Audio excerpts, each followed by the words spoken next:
estava participando de uma live do Sandro Charopem, um convidado que inclusive a gente já trouxe aqui no Mamíferos, um cara bem bacana. Quem apresentou pra gente foi o Caio, e ele estava comentando sobre isso, e de fato isso a gente sabe que acontece. São aquelas pessoas, não vamos entrar primeiro naquelas que já perderam os animais, porque se já perdeu não tem muito o que fazer depois de perdido, né? Aí a gente pode falar um pouco de doença depois. Mas eu tô querendo dizer mais aqueles que estão em casa, estão nas fazendas, eles têm vacas produzindo leite, mas não tem estrada, não tem como coletar esse leite na casa dele para levar para a indústria de laticínio. Casos parecidos aconteceram, por exemplo, na greve de caminhoneiros, né? Que a gente tinha, o leite estava lá e o caminhão não conseguia chegar justamente por causa da greve. O que o nosso produtor vai fazer num caso desse? Essa é uma situação delicada, né?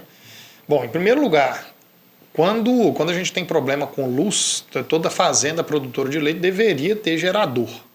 E a gente precisa, já que tem o gerador, tem que estocar uma quantidade mínima de combustível para o gerador poder funcionar. Porque se a situação está complicada, eu preciso adicionar o gerador, seja ele a diesel ou a gasolina, eu tenho que pôr o combustível. Então eu tenho que ter um mínimo de combustível armazenado para uma quantidade de pelo menos aí 1 ou 2 dias de funcionamento do gerador. Muitas propriedades o gerador toca ou só ordenha ou só o tanque, e dificilmente vai tocar os dois, exatamente para diminuir custo, né, de compra daquele equipamento.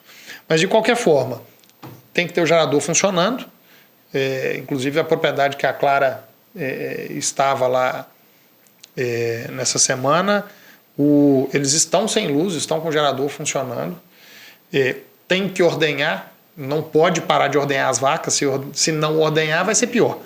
Porque a gente se não morreu afogado, vai morrer de mastite, né? Aí é pior. Então tem que continuar ordenhando. Agora, aí a gente tem que pensar na seguinte coisa. O Caio falou do volumoso que está armazenado e às vezes a enchente chegou, a água pegou, ou levou embora, ou então contaminou aquele alimento.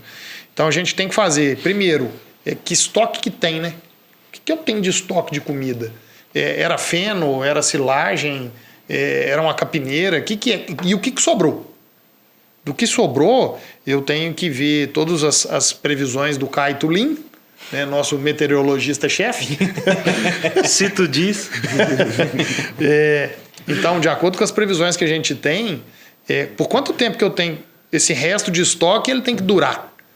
Então, eu tenho que diminuir provavelmente o consumo desse alimento para tentar ir diminuindo sem ser abruptamente a produção, para esse animal não sentir além do que vai ter que sentir, né, pela situação, e diminuindo a produção até mesmo para eu poder ordenhar um pouco menos, eu ter menos leite que eu vou ter que jogar fora às vezes, se o caminhão não chega para resgatar. Eu até liguei era para eu ir para o Rio Grande do Sul, né, dia 15, para finalizar um trabalho lá, eu ia ficar provavelmente até dia 20 ou 22.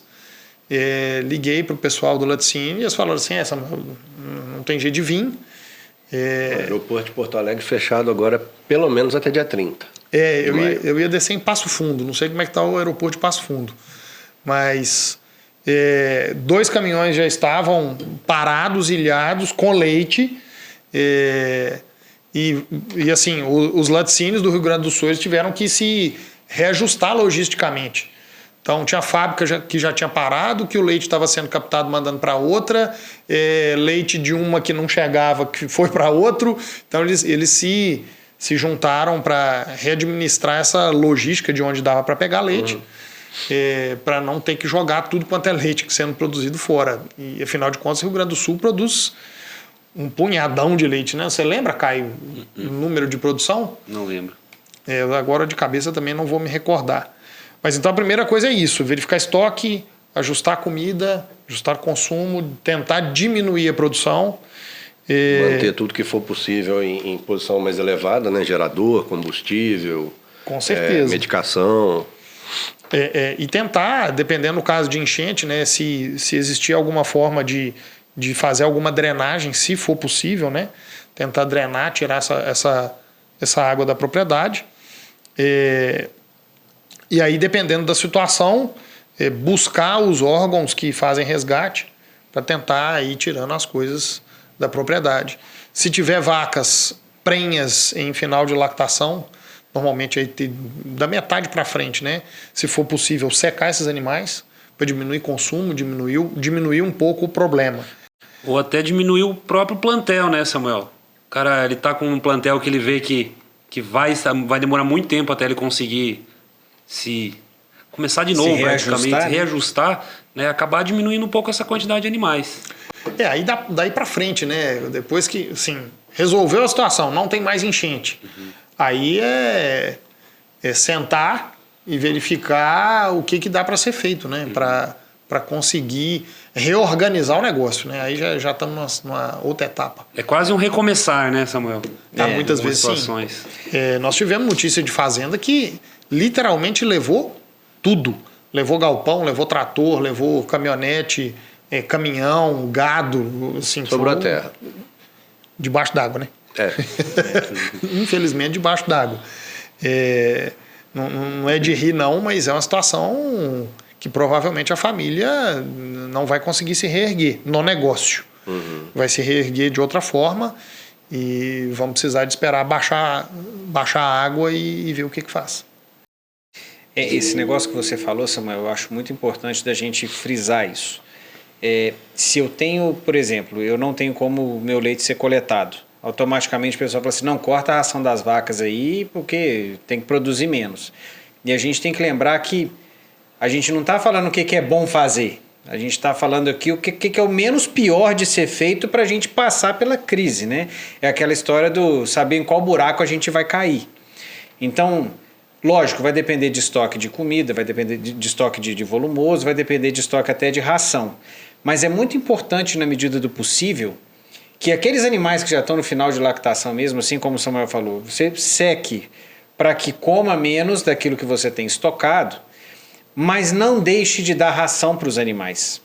A gente tem que lembrar que o bovino ele se adapta à comida que você dá para ele e ele tem um tempo de adaptação.